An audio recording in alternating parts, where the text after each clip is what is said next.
नमस्कार, AVN TV on the spot पर आपका स्वागत है। मैं हूं आपके साथ कुमार आकाश। कहते हैं कि इंसान में भावनाओं का संचार कला के जरिए होता है। जी हाँ, इंसान का मन कला से कहीं ना कहीं जुड़ा होता है। वो जुड़ता कैसे है ये उसके ऊपर है, लेकिन फिर भी जिंदगी को अगर खूबसूरत बनाना हो, सुंदर बनाना हो, तो कला से बेहतर और कुछ नहीं हो सकता है। और ऐसे में अगर बात की जाए अभिनय की, फिल्म्स की, सीरियल्स की, तो कहीं ना कहीं हमारा दिल भी उसे जानने के लिए बेताब रहता है। और ऐसे में आज हमारे बीच आ पहुंचे हैं फिल्म डायरेक्टर, सीरियल के डायरेक्टर और वेब सीरीज के डायरेक्टर अशोक सी त्यागी। काफ़ी सारी फिल्म्स को, सीरियल को डायरेक्ट कर चुके हैं, लेकिन आज वो हिसार में पहुंचे हैं तो क्या कुछ खास एहसास हमसे साझा करने वाले हैं। आइए उनसे जानते हैं। अशोक जी, आपका स्वागत है AVN TV on the spot पर। एवीएन टीवी के सभी दर्शकों को मेरा नमस्कार, प्रणाम, और सभी मेरे हरियाणा वासियों को मेरा प्रणाम। जी सर, जैसा कि कहा जाता है कला से हर कोई जुड़ा होता है, कोई डायरेक्टली तो कोई इनडायरेक्टली। कोई इसमें अपना करियर बना लेता है तो कोई दूर बैठा सिर्फ फिल्म्स को देखता है। आप एक डायरेक्टर हैं जी। सबसे पहला प्रश्न ये है, इस क्षेत्र में आपका आना किस प्रकार हुआ? भाई, इस क्षेत्र में आना इसलिए हुआ, वैसे तो हम हरियाणा से हैं, गुड़गांव जी। मेरा गांव है, मोमेधिड़ी दौलताबाद, और मेरी 12वीं तक की पढ़ाई गुड़गांव में हुई। और हम किसान फैमिली से हैं, पर हमारी जनरेशन को छोड़ के ना, मेरे फादर, दादा, परदादा सब पहलवान थे। तो उन चीज़ों का मतलब फिल्म लाइन से तो कुछ लेना देना नहीं था। लेकिन पता नहीं ये डेस्टिनी कैसे वहाँ ले जाती है, ये हमें किसी को भी नहीं पता। बिल्कुल। मेरे मेरे फादर जो है पहलवानी की वजह से दिल्ली पुलिस में आए जी।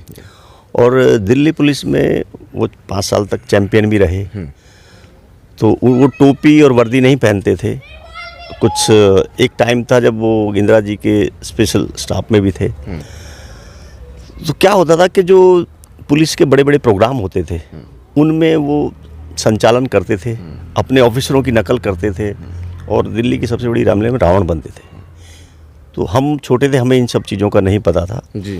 तो यहाँ से कुछ स्मगलर भागे थे बॉम्बे। ओके। तो उनको बोला गया था कि जाओ आप ही जाके उनको ढूंढो। अच्छा। तो 69 में वो यहाँ से गए जी। और उन्होंने जाते ही कुलाबा में स्मगलर पकड़ लिया। ओके। उसको बंद कराया, साथ में इंस्पेक्टर था। अब सरकारी नौकरी है तो हर आदमी थोड़ा सा बचता ही है। बोलता अरे यार छुट्टियां हैं, चलो आरके स्टूडियो चलते हैं। अब देखिए, एक पहलवान आदमी आरके स्टूडियो जैसे ही वो घुसे तो उनकी हाइट पर्सनैलिटी दारा जी जैसी थी। तो दारा सिंह पहलवान जी के बता, तो बोले यार ये कौन आदमी है। अच्छा, उनकी बड़ी बड़ी मूछें थी पहले से ही। तो बोले इस आदमी को ना 3 दिन के लिए रोक लो, एक रोल है। फिल्म थी झुक गए आसमान, और उसमें उन्होंने यमदूत का रोल किया जी। रोल करके आ गए। 69 में मतलब मुंबई नहीं था, बॉम्बे। तब बॉम्बे कहा जाता था, और बॉम्बे से कोई आया है। एक तरीके का जो है ना, एक फॉरेन का ही पार्ट था जी। और फिल्म लाइन मतलब बहुत बड़ी चीज़। आपने अगर सुन लिया कि ये फिल्म में काम करके आया या फिल्म से रिलेटेड है, तो आप काफ़ी देर तक उसको देखते रहते थे। बिल्कुल ऐसा हो। तो वो यहाँ आए और एक फिल्म दारा जी के साथ में कुछ बनने वाली थी। तो किसी ने बोला यार चंदन सिंह भी वहाँ से हीरो बन के आया। अभी 3 सीन किए लेकिन हीरो हो गए। क्योंकि हीरो का मतलब ये है कि फिल्मों में काम किया जी। तो पहली हरियाणवी फिल्म जो ब्लैक एंड वाइट थी, वो BR कुंद्रा के बैनर तले, उसमें वो वीरा शेरा में शेरा का रोल किया उन्होंने एज ए हीरो। जब वो फिल्म रिलीज हुई मैं 10 साल का था जी। अब भाई, पहली बार मैंने वो फिल्म 30-40 बार देखा ही। कोई भी आता था, हाँ मुझे भी जाना है, हाँ मुझे भी जाना है। और मैं देखता था फादर इधर भी है उधर भी है, ये क्या है जी। तो धीरे धीरे फिर फिल्मों के बारे में पता चला। तो वो तो बॉम्बे चले गए जी। तो वो बॉम्बे चले गए। अब कई बार क्या होता है कि हम जो चीज़ें समझते हैं कि अच्छा ये कामयाबी ऐसे होगी, वो वैसे होती नहीं है जी। तो एज ए हीरो करके गए थे, फिर वहाँ दूसरी फिल्म मिली नहीं। शोले में भी कोई इतना बड़ा कैरेक्टर नहीं था, जी। डाकू ही थे जिनकी कोई मतलब डायलॉग भी नहीं थे, लेकिन उनको फिर भी एक थोड़ा सा एक गाने में इम्पोर्टेंट रोल मिला। ओके। और उसके बाद जितनी मैथोलॉजिकल फिल्में आती थी उनमें किसी में राक्षस बनना, किसी में जो है ना मतलब कुछ डाकुओं की फिल्मों में डाकू बनना, काम कभी कम कभी ज़्यादा। यहाँ घर में जो है ना गांव में हमें थोड़ा सुनने को मिलता था, हम 6 बहन भाई थे जब वो हीरो बने थे, हमें सुनने को मिलता था अरे उसने दूसरी शादी कर ली होगी, वो तो समुद्र में मर गया है, क्योंकि कई बार साल साल तक कोई चिट्ठी नहीं। उस दौरान इतने टेलीफोन मोबाइल का कोई दौर नहीं था और इस तरह से। हाँ, तो अब मैं जो है ना ये सारी चीज़ें मेरी मदर ने और एक गाय ने हमको पाला। अच्छा। वो गाय इतना दूध देती थी कि हम पढ़ भी रहे थे और वो दूध बेच के, तो पता नहीं क्या 10th में था मैं जी। और मैं ये सुनता था कि वहाँ ट्रक जाते हैं, 81 की बात कर रहा हूँ मैं। ओके। तो मैं स्कूल से ऐसे आ रहा था तो एक ट्रक खड़ा हुआ था, तो मैंने बोला कि भाई ये ट्रक बॉम्बे से आया क्या? मैंने ये नहीं पूछा कहाँ से आया, मैं कहा बॉम्बे से आया क्या? बोलते हाँ। मैं कहा चंदन सिंह त्यागी पहलवान को जानते हो? बोले हाँ, हम तो जब भी जाते हैं तो उनके घर पे रुक के आते हैं। आज भी हमारा वो घर हाईवे पे ही है, सांता क्रूज में। मैं वापस गया, हेडमास्टर जी से बोला मास्टर जी मुझे 10 दिन की छुट्टी दे दो। बोले क्यों? मैं कहा नहीं बॉम्बे जाना है। बोले अभी एग्ज़ाम आ रहे हैं। मैं कहा नहीं ज़रूरी है। खैर उन्होंने मुझे दिया, पर ये मुझे यकीन नहीं आ रहा कि मेरी मदर ने मुझे कैसे परमिशन दी। मैंने मदर को पूछा, मदर बोली तेरे जैसे 4 मिलाओ ना तो तेरे फादर बनते हैं, जब वो बंदा वहाँ से नहीं आया तू उसे ढूंढने जाएगा। तो मैंने उनको यही बोला कि मैं इसी ट्रक में जाऊँगा और इसमें ही वापस आ जाऊँगा। भाई उन्होंने 20 पराठे बांध दिए। अब 3 दिन तक ट्रक भर के नहीं आया गुड़गांव में, तो वो पराठे तो मैंने वहीं खा लिए। अब मुझे लगा यार 3 छुट्टियाँ यहीं ख़त्म हो गई, मैं कल नहीं जाऊँगा। जी। तो रात को पता लगा ट्रक भर के आ गया। अच्छा। अब 3 दिन तक बॉम्बे नहीं आया। अभी 17-18 साल का लड़का, यार चल रहे हैं 3 दिन तक, कहाँ जा रहे हैं? तीसरे दिन 11 बजे जैसे ही उन्होंने ब्रेक लगाया तो मैं ऐसे हुआ, बड़ा पोस्टर लगा हुआ था स्नेह आर्टिस्ट चंदन सिंह त्यागी। मैं कहा भाई हैं तो यहीं पे, तो एक संतुष्टि हुई। मैं जैसे ही वहाँ गया तो वो बोले जाओ। मैं कहा नहीं आप रुको, अगर नहीं मिले तो मैं इसी में वापस जाऊँगा। मैं गया तो बैठे थे, जैसे ही पैरों को हाथ लगाया 3.5 फीट का आदमी 6 फीट का हो गया। तो रिएक्शन कैसा था उनका? रिएक्शन एकदम लाल जी कि अरे तू यहाँ कैसे आ गया? मतलब उनको लगा कि वहाँ सब कुछ गड़बड़ हो गया। उनको कभी यकीन नहीं था कि उनका बेटा उनको ढूंढने यहाँ आएगा। ठीक है। तो एकदम तुम कैसे आया? मैं कहा मैं पैदल आया हूँ। मतलब तो फिर मैं कहा वो ट्रक वाले आए जरा, उन्होंने उनको बोला, पे शाम को आए। तो 3-4 दिन तक वो, लेकिन वहाँ मैं 18 दिन रहा जी। कोई हीरो की बात नहीं, कोई शूटिंग नहीं दिखाई, कुछ नहीं। इवन एक ऐसी चीज़ मैं आपको बताता हूँ कि ये कैसे डेस्टिनी कराती है। जो पैसे उन्होंने मुझे देने थे, हमारे वहाँ 3 मकान थे, वो मकान बेच के उन्होंने एक फिल्म का मुहूर्त किया, लेकिन उस मुहूर्त में मैं नहीं था। मुझे यहाँ भेज दिया और खुद मुहूर्त किया। बाद में वो फिल्म नहीं बनी। संगीता नायक को इंट्रोड्यूस किया था। परवीन सूद, मिनी ठाकुर डायरेक्टर थे जो अभी मेरे घर के पास ही रहते हैं। जब मैं मिलता हूँ तो हाथ जोड़ते हैं, बोले यार मुझे नहीं पता था। तो यहाँ से अब क्या है, अब मुझे पता चल गया था। यानी कि ये आपका एक पहला हिस्सा रहा आपके इस फिल्मी दौर का। अगर मैं बात करूं तो जो एक कहते हैं ना बॉम्बे और अब मुंबई, वो आपका पहला दौर था। तो वहाँ से अब पिता से आपको विरासत में ये कला मिली, ये हम कह सकते हैं। कहीं ना कहीं उनका ही असर रहा आप पर। तो वक्त बीतने के साथ साथ फिर आप किस तरह से उतरते चले गए? नहीं, ये विरासत तो मिली, पर विरासत ये थी कि वो बम्बई में थे जी। फिल्म के लिए उन्होंने मना कर दिया था। अच्छा, बिल्कुल फिल्म लाइन का नाम मत लेना, फिल्म लाइन का अगर नाम लोगे तो इमीडिएटली चले जाओ। ओके।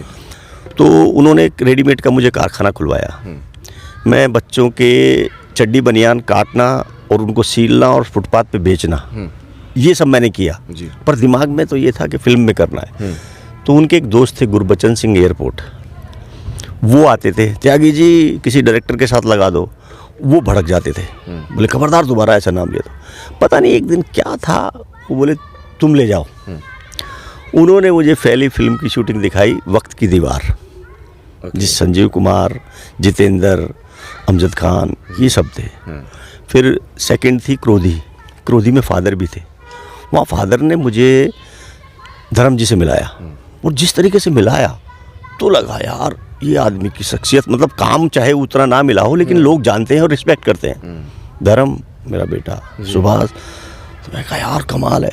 पर फिर भी जो है ना, अच्छा फिर धीरे धीरे वो फिल्म का वो ख़त्म हो गया शेड्यूल, कोई काम नहीं। तो मैंने एक दिन रोते हुए उनसे झगड़ा किया, आपको सब जानते हैं और आप मुझे कहीं नहीं लगवा सकते। कहीं नहीं लगवा सकते, हाँ होता है ऐसा। हाँ, मन में सवाल आता है। रोते- फिर उन्होंने क्या जवाब दिया? हाँ, रोते रोते, लेकिन उन्होंने जो जवाब दिया वो शायद सबसे पॉजिटिव था मेरी लाइफ का। उन्होंने बड़े प्यार से उठे, हालांकि हरियाणा के बाप जो है ना प्यार से नहीं उठते, वो जूता मार के उठते हैं। जूता मार के उठते हैं, सच्चाई है ये। लेकिन वो बड़े प्यार से उठे और उन्होंने बोला, देख बेटा, फिल्म लाइन में कोई किसी की मदद नहीं करता। मैं चाहता हूँ कि तुम अपने ही आप डायरेक्टर के पास जाओ, उनकी गालियाँ सुनो, उनको समझो। अगर तुम्हारा पैशन है तो तुम कुछ बनोगे, सीखोगे, नहीं है तो ये घर है। ये आपने बड़े कमाल की गजब की बात कही। जो देखना चाह रहे हैं, जो एक्टर्स इस वक्त जो इस चीज़ को समझना चाह रहे हैं कि खुद पर यकीन कीजिए, खुद के प्रयास कीजिए, आपके एफर्ट्स ही आपको आगे तक लेकर जाएंगे। जी। तो मैं अब एक टाइम तो एक बार तो मुझे ये लगा यार, एक बच्चा फादर को नहीं बोलेगा तो किसको बोलेगा। लेकिन फिर मुझे लगा कि बहुत सही बात बताया इन्होंने। जी। तो फिर मैंने कभी उनका नाम नहीं लिया, उन्होंने मेरी डायरेक्शन में काम भी किया। फिर एक हरियाणवी फिल्म बन रही थी के सपने का जिक्र, तब तक मैंने प्रैक्टिकल काम नहीं किया था। जी। शूटिंग में मतलब था डायरेक्टर के बैग पकड़े खड़ा रहना, देखना। मैंने बोला मैं सब कुछ जानता हूँ। सोनीपत में आ गए भाई, बड़ा शॉट लगाया हुआ था और मैंने जो है ना क्लैप दिया और मैं वहीं बैठ गया। कैमरामैन थे सुमित सहगल, जो हीरो थे, उनके फादर किशन सहगल। उन्होंने इतनी मोटी गाली दी और मैं 3 दिन में सारा कुछ सीख गया। पहले तो मुझे बोला गया था कि तुम काम सीख रहे हो, लेकिन मैंने वहाँ देखा कि वहाँ असिस्टेंट भी मैं ही था और कोई था भी नहीं। तो मैं सीख किससे रहा हूँ। तो अब ये सब होते होते फिर एक और फिल्म, फिर ऐसे करते करते फिर मैं, एक हमारे जानने वाले थे पलटू सेन, जो BR फिल्म में भी काम करते थे, वो मुझे लेके गए असरानी जी के यहाँ। वहाँ उस वक्त 96 में एक सीरियल बन रहा था जो दूरदर्शन पे था, लेकिन सब बड़े आर्टिस्ट थे, कुलभूषण खरबंदा, रमा विज, सुधीर पांडे, बेंजामिन गिलानी, गिरजा शंकर, नीना गुप्ता, ये सब मेरे सामने, मतलब ये वहाँ उसमें काम कर रहे थे। उसके 26 एपिसोड किए मैंने। तो जैसे ही मैं वहाँ गया तो हमारे असरानी जी के पार्टनर थे सुशील भटनागर, वो भी गुजर गए। उन्होंने ऐसे चश्मा ऊपर किया, यस मिस्टर त्यागी। अब मैं आपको बताऊं कि हमारी इंग्लिश तो कैसी होती है, तो मैं अंदर से मेरी आवाज़ आई, यार ये तो इंग्लिश बोलते हैं, यहाँ कैसे काम होगा। वहाँ लेकिन मेरा ऐसा वो हुआ कि तीसरे एपिसोड में उन्होंने मुझे चीफ असिस्टेंट बना दिया। 13 एपिसोड के बाद वो जब बाहर से आए तो 88 में उन्होंने मुझे 5000 का गिफ्ट चेक दिया कि हमने कई सीरियल किए, कई फिल्में की, पर ऐसा पागल असिस्टेंट नहीं देखा। और यहाँ से फिर मैंने ये सीरियल्स की जो डायरेक्टर थी वो असरानी जी की वाइफ थी, मंजू असरानी जी। फिर उनके साथ में भूतनाथ, ग्रह लक्ष्मी का जिन, ये सब किया। फिर असरानी जी के पास उन्होंने मुझे भेजा कि असरानी जी ने जो ना काफ़ी गुजराती फिल्में डायरेक्ट की थी और गुजराती काफ़ी फिल्मों में हीरो भी रह चुके थे। तो एक फिल्म बना रहे थे अहमदाबाद में, रिक्शा वालों। तो मंजू जी ने बोले आप बाकी असिस्टेंट रखना लेकिन अशोक को रखना। तो मैं उनके साथ में 2 गुजराती फिल्में, फिर दिल ही तो है जैकी श्रॉफ वाली, उड़ान रेखा जी के साथ, उनके साथ मैंने 4 साल काम किया। उसके बाद फिर मैंने शस्त्र, अंत और नीली छतरी वाले, अपना ये तिरछी टोपी वाले, नीली छतरी वाले तो जो है ना ये सीरियल है, ये सब किया एसोसिएट में। फिर मैंने अपने कुछ पायलट बनाए, जो जिसका मुझे चांस दिया था मास्टर राजू ने। पायलट यानी कि जो दर्शक समझना चाहें, जो शुरुआती जो एपिसोड बनता है। हाँ, तो ये मुझे चांस दिया था मास्टर राजू ने, जो 2.5 साल की उम्र से काम कर रहे थे। उन्होंने पहला चांस एज ए डायरेक्टर मुझे दिया। उसमें अशोक सराफ, राजेंद्र गुप्ता, पंकज बहरी, ये सब थे। दूसरा एक सीरियल किया श्रीमती परेशान पति, टीकू तलसानिया के साथ। फिर यातना किया अनंग देसाई के साथ। बुलंदी किया मुकरी साहब के साथ। ये मेरे कोई भी सीरियल पास हुए ही नहीं। जबकि जो देखता था बोलता था यार पायलट तो ऐसा ही बनेगा। उसके बाद मेरा कॉन्फिडेंस डाउन आ गया। फिर मैंने 6 महीने एक बसेरा सीरियल में एसोसिएट में किया। उसके बाद मुझे वहाँ से एक नीरजा गुलेरी जी के यहाँ पे मैं अपना यही मास्टरमाइंड का ही कैसेट रख के आया था। वो एक कॉमेडी सीरियल बना रहे थे, हम 7-8 है जी। तो उन्होंने बोला पहला शेड्यूल आपको एसोसिएट करना पड़ेगा एसोसिएट में। मैं बोला जी ठीक है, लेकिन तीसरे दिन उन्होंने मुझे इंडिपेंडेंट दे दिया। उसमें सुधीर पांडे, सीमा कपूर, सूरज थापर, और ये 7 बजे का टाइम स्लॉट इसी सीरियल से स्टार्ट हुआ था, शाम को डेली था। इसके मैंने 125 एपिसोड किए। फिर उन्हीं के प्रोडक्शन में ये घरवाली ऊपरवाली और सनी मुकुल देव के साथ, फिर भी दिल है हिंदुस्तानी, उपासना सिंह, ऐसे करते करते 4-5 सीरियल इंडिपेंडेंट हो गए। फिर मैंने चिड़ियाघर और लास्ट नीली छतरी वाली, जिसमें यशपाल शर्मा जो आपके हिसार से ही हैं, बिल्कुल बिल्कुल, उनके साथ में 40-45 एपिसोड किए। फिर उन्होंने छोड़ दिया था, फिर मैं आगे करता रहा। फिर मैंने 4 साल पहले अपना खुद का बैनर खोला जी। Cinema production, SEE। अच्छा, सिनेमा नहीं, सिनेमा प्रोडक्शंस। हाँ। ठीक है। उसमें मैंने मेरी पहली सीरीज बनाई बॉक्सिंग के ऊपर, मुझे मैरी कॉम बनना है, ओके जिसमें मेरी तीसरी जनरेशन मेरे बेटे ने मेन लीड किया है जी। और वो दूरदर्शन पर रिलीज हुई है। आपके जो बेटे हैं जो पदार्पण कर, नाम बताना चाहिए। उनका नाम है आलाप त्यागी। ओके। तो अभी उन्होंने खतरा खतरा में सोनाक्षी सिन्हा के साथ काम किया, फिर 2-3 वेब सीरीज की हैं, और अब मतलब वो अपना काम अच्छे से कर रहे हैं जी। तो ये हमारी तीसरी जनरेशन है। पर जब वो बचपन से क्रिकेट खेलते थे, ग्रेजुएशन तक BMM किया, तो उन्होंने कुछ शॉर्ट फिल्में की, वहाँ उनको अवार्ड मिल गया। तो उन्होंने पूछा पापा मुझे एक्टिंग करनी है, तो मेरे फादर ने मना किया था। लेकिन मेरे फादर ने एक चीज़ बोली थी, वो मैंने उसको ज़रूर बोली कि भाई अब एक तो क्या है, तुम्हारी खुद की काबिलियत है, दूसरा पैशन और पेशेंस अगर है तो ही आना। फिर उसने जो है ना बाकायदा ट्रेनिंग ली, असरानी एक्टिंग इंस्टीट्यूट से ट्रेनिंग ली, वॉइस की, डांस की, मेडिटेशन, एक्टिंग, और वहाँ से मतलब एक नंबर 1 कुछ ऐसा उन्होंने सर्टिफिकेट पे लिख के दिया। और वो करने के बाद फिर वो एक्टिंग में आए, और आज वो अपने हिसाब से, मैं कहते कि इसमें हम कुछ नहीं कर सकते, हाँ अपना कोई प्रोजेक्ट होगा तो करेंगे ज़रूर। और कई बार वो मना भी कर देता है कि नहीं ये कहानी मेरे हिसाब से ठीक नहीं है, तो मैं कहता ना करना आना चाहिए। हाँ। देखिए, आपको अगर लंबे टाइम तक और अपने ऊपर भरोसा है तो आपको प्रोजेक्ट के लिए ना करना भी आना चाहिए। अगर वो प्रोजेक्ट में आपको लगता है कि आप फिट नहीं है या आपका कोई ग्रोथ नहीं है, तो वो जो है ना, यहीं पर ही पेशेंस काम आती है। और ये एक एक्टर के लिए भी बड़ी सीखने की बात है कि यदि किसी कहानी में आप खुद को फिट नहीं पाते हैं तो ना कहना सीखिए। जी। वही मैं कल ही उसका फ़ोन आया था, तो बोले एक 5-6 दिन का काम आया है, पर उल्लू का है और मेरा दिल नहीं मानता। तो मैं कहा बिल्कुल मत करो। बोले रोल बोल रहे हैं कि अच्छा है, ये है। मैं कहा कुछ नहीं, अगर दिल नहीं मानता तो बिल्कुल मत करो, क्योंकि एक्टिंग और ये प्रोफेशन इतना कमज़ोर नहीं है।